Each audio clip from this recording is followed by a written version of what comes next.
Ouais, salut tout le monde. Christopher. Ouais, si je fais cette vidéo, c'est pour réagir à un article du Monde que j'ai vu où il disait que oui, voilà, ces lions africains qui grignotent le marché des multinationales. Voilà, donc ils étaient en train un peu de montrer comment les PME africains, les entreprises africaines commencent de plus en plus à gratter le marché en Afrique. Voilà, et dans l'article, quand on lit l'article, on a plutôt l'impression que le journal Le Monde, les journalistes qui écrivent l'article sont inquiets. Donc, on a l'impression qu'ils sont dans l'autre camp, que ça les embête de savoir que leurs multinationales font face à de plus en plus de rivalité en Afrique.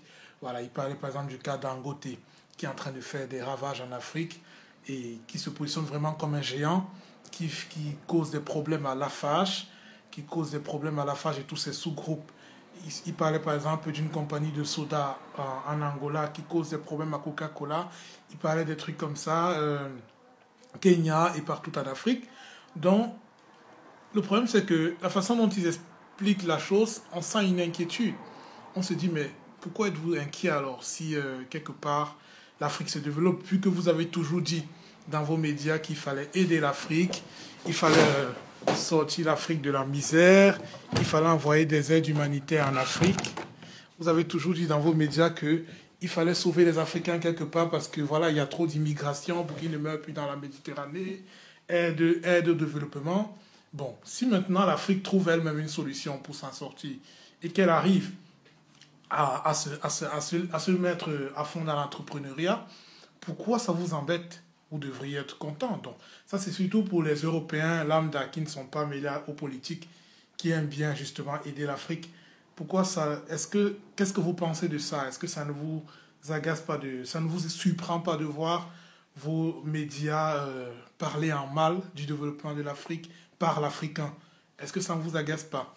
Parce que c'est là où les masques tombent, en fait. C'est là où les masques tombent parce que pour une fois que l'Africain commence à mettre sur pied des entreprises pour s'en sortir, là, ça devient un problème. Ça devient un problème parce que, voilà, c'est comme ça. Mais ce que je voulais dire, c'est que, de toute façon, nous, on a toujours su que c'était des conneries. On a toujours su qu'ils n'ont jamais voulu que l'Afrique se développe, qu'ils ont toujours voulu, en fait, la main droite piller l'Afrique et priver l'Afrique de tous ses moyens, etc. Asphyxier l'Afrique par plusieurs méthodes. Je vais essayer d'énoncer quelques méthodes. Et la main gauche avait plutôt pour but de montrer un peu le côté, oui, voilà, on aide l'Afrique, aide au développement. À chaque fois qu'il parlait de l'Afrique à la télé, il disait toujours, l'Europe va offrir 3 milliards, l'Europe va offrir 1 milliard. Et bien, les populations européennes, quand ils voient ça, ils disent, oh, pauvres Africains. D'autres s'énervent, même ils disent, encore nos sous pour ces Africains qui ne sont même pas reconnaissants. Eh bien, vous vous êtes fait avoir, vos peuples vous mentent, vos gouvernements vous mentent, parce que voilà, c'est une fausse aide par rapport à tout ce qu'on prend à l'Afrique. Voilà. En fait, la vérité, c'est qu'on a toujours asphyxié l'économie africaine pour qu'elle ne s'en sorte jamais et ne rivalise jamais les multinationales occidentales. Il y a plusieurs consignes qui ont été faites. La première des choses, c'était confisquer le pouvoir politique. Confisquer le pouvoir politique consistait à installer à la tête des pays africains des dirigeants Charlie, France-Africains, dont la plupart étaient formés à Saint-Cyr, FMI, Sciences Po Paris, tout ça, qui allaient être là comme des gouverneurs occidentaux à la peau noire, un peu comme c'est le cas de Boni Yayi, Ouattara actuellement, etc. Il y en a pas mal. Il y a Dema, tout ça, Ignasimbe, Bongo, tout ça. Même Paul Biya l'a été un moment. Il a commencé un peu à changer. Compaoré, tout ça. Donc, c'était installer des dirigeants Charlie qui allaient défendre les intérêts de la France en Afrique après avoir signé certains pactes là-bas en Occident, tout ça, tout ça.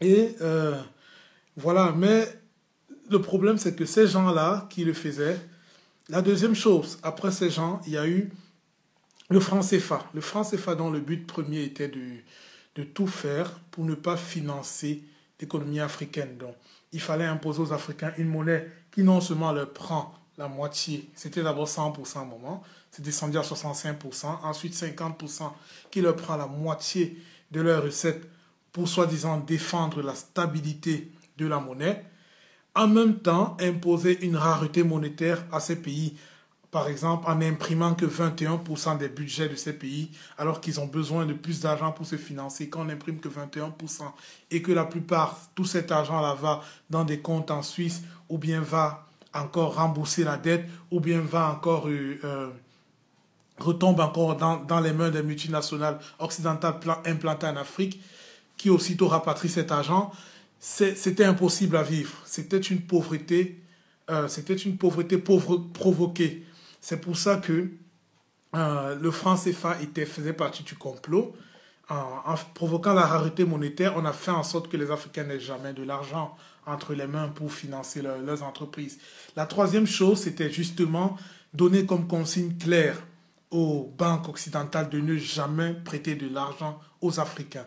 Donc toutes les banques occidentales implantées en Afrique, Société Générale, Crédit Lyonnais, Crédit Agricole, BNP Paribas, etc., toutes ces banques-là avaient pour consigne claire de devenir uniquement des banques de dépôt qui allaient plutôt financer l'Europe. Donc, tu prends ton argent, tu gagnes ton argent dans les commerces, tu vas garder ça là-bas dans la banque, elle prend cet argent et rapatrie ça en Occident pour aller défendre l'euro, financer l'Occident avec. Mais quand tu viens pour emprunter de l'argent là-bas, pour faire du crédit, pour essayer de monter un business, ils refusent. Ils te mettent des consignes, des restrictions tellement énormes que personne n'a le crédit. Donc finalement, les banques occidentales n'ont jamais prêté de l'argent aux Africains.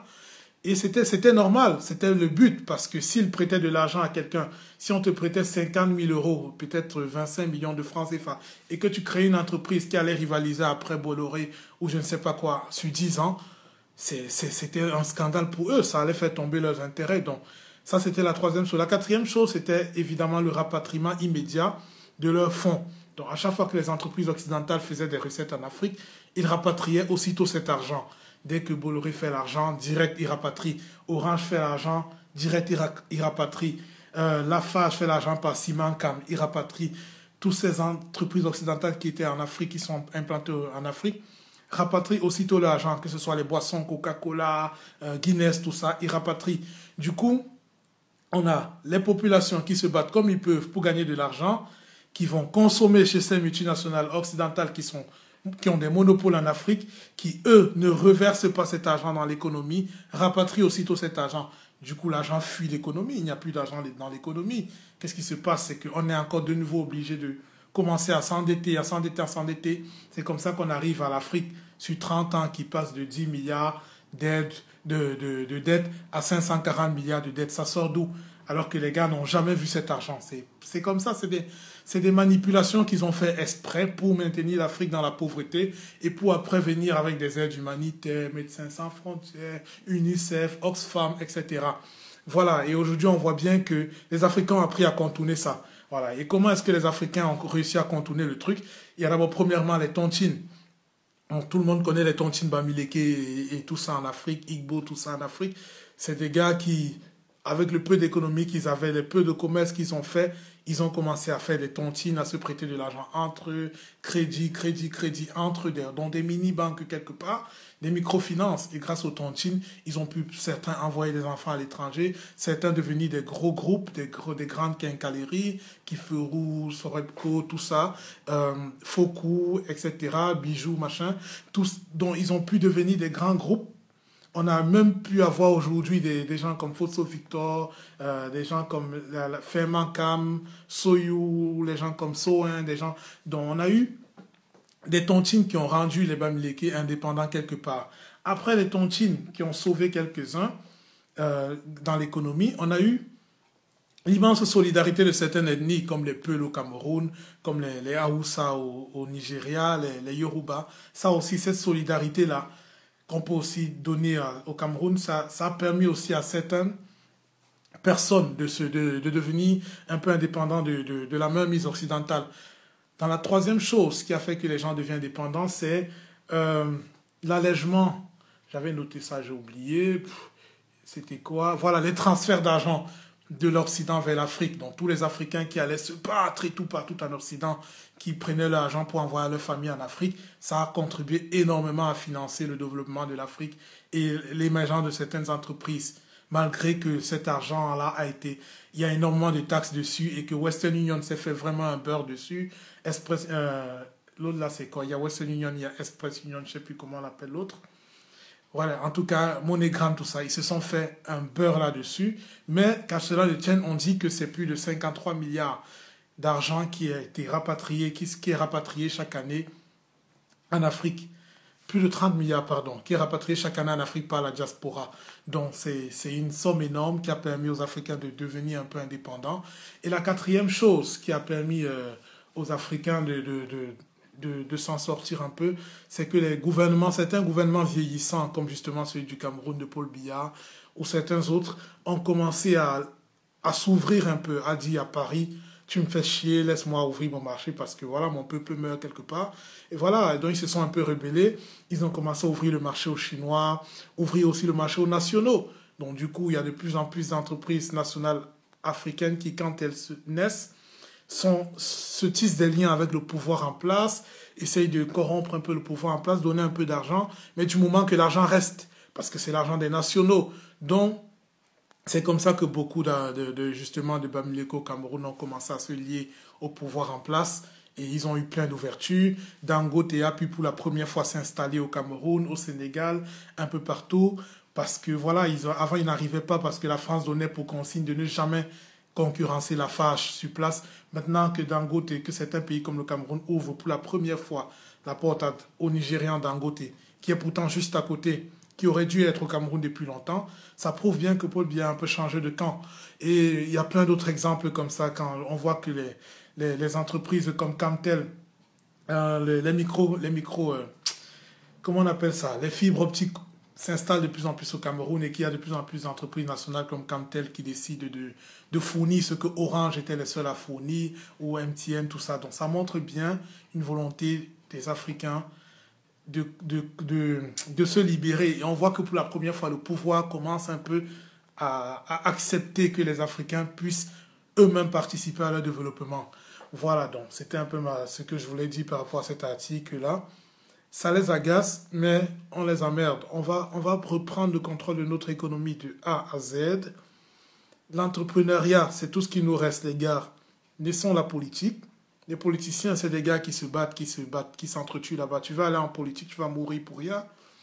Par contre, fais l'économie, fais l'entrepreneuriat, essaye de tirer vers ce domaine-là, vers ce niveau-là. Et plus tu entreprends, plus on est nombreux à entreprendre, plus on pourra récupérer l'indépendance économique et de facto l'indépendance politique, parce qu'on pourra mettre la pression, comme je disais tout à l'heure, des Bamileke qui sont de plus en plus dans le gouvernement camerounais, qui de plus en plus ont des liens avec le gouvernement, et qui brisent même parfois certaines barrières ethniques. C'est très bien, ça prouve que le gouvernement n'est pas si... En fait, en vérité, c'est que le vrai chantage qu'on faisait souvent à ces gouvernements africains, c'était au niveau financier. Et si maintenant, nous, on arrive avec l'argent, nos gouvernements vont céder. C'est des mendiants, ils vont céder. Donc, ayons plus d'argent que les Occidentaux. Déjà que c'est des radins. Donc, si on finance avec plus d'argent que nos gouvernements, ça va le faire. Ça va le faire et on va s'en sortir. Voilà, c'est tout ce que je voulais dire là-dedans.